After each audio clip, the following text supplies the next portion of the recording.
Hey guys, welcome back to Think Tank. Hannah and Kenny Hamilton here. So if you have been on Facebook because you don't live in Iraq, you might have noticed some fake news stories during the election. Now, some recent investigation into these fake news stories, unfortunately, after the election, shows that these news stories were actually shared a lot more than real news stories. Now, recently, one of the authors of these fake news stories came out and he started talking about how he was making $10,000 a month on these stories. And he says that he actually thinks that he single-handedly helped President Trump, or Trump become President-elect Trump. And now, in the last 3 months of the election, fake news stories had more engagement on Facebook than real news, like I mentioned. Obviously, Trump benefited from a lot of these stories, right? There was one that saying that Pope Francis endorsed him, and that was a huge one that went viral. Clearly not true.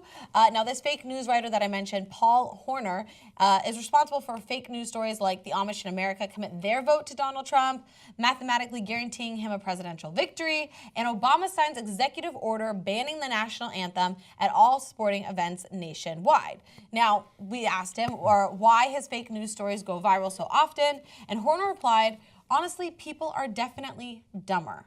They just keep passing stuff around. Nobody fact checks anything anymore. I mean, that's how Trump got elected. He just said whatever he wanted, and people believed everything. And when the things he said turned out not to be true, people didn't care because they'd already accepted it. It's really scary. I've never done anything like it. He said that even one of Trump's campaign managers shared his fake stories about the paid protesters. Horner said that he made that up and posted a fake ad on Craigslist, which is crazy, right? And so if he's realizing that this is so despicable and that people are so dumb, why did he do it in the first place? Right. He said, I thought they'd fact check it and make them look worse. I mean, that's how this always works. Someone posts something I write, then they find out it's false, then they look like idiots. But Trump supporters, they just keep running with it. They never fact check anything, and now he's in the White House.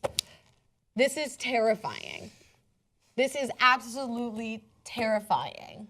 Did you realize all these fake stories were going around during the election? No, yeah, you would see it all the time because there's also fake stories like these. In the political realm, there's a lot of entertainment stories that are completely fake and false and things like that, whether it's somebody dating this person's pregnant, things like that. So you look at it, and every time I would click on some of these, and then you'll see they come in as ads, and it's a money-making scheme because a lot of these pages, they have ads on them, they have all these news stories, but the way he's making that money is by clicks.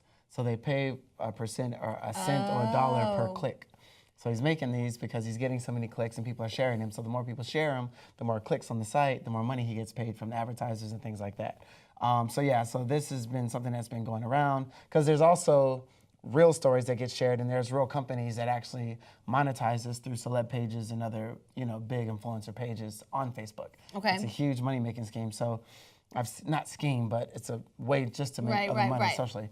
And I've seen it all day long, and you would see a lot of these fake political stories. And I live through the social media world and online and things. So not only do I fact check, a lot of times I'm like, I didn't get a CNN alert about this. Like Pope Francis endorsing Trump, you're gonna get a CNN alert. You know that is so true. I have Politico on my phone, so it's like a lot of different things. So I would see these stories on Facebook and things like that, then I'd be like, wait a minute, I'll pull up my Facebook app. You fact check. You're not dumb. I pull out Politico and all these other things. I'm like, no, that's not real.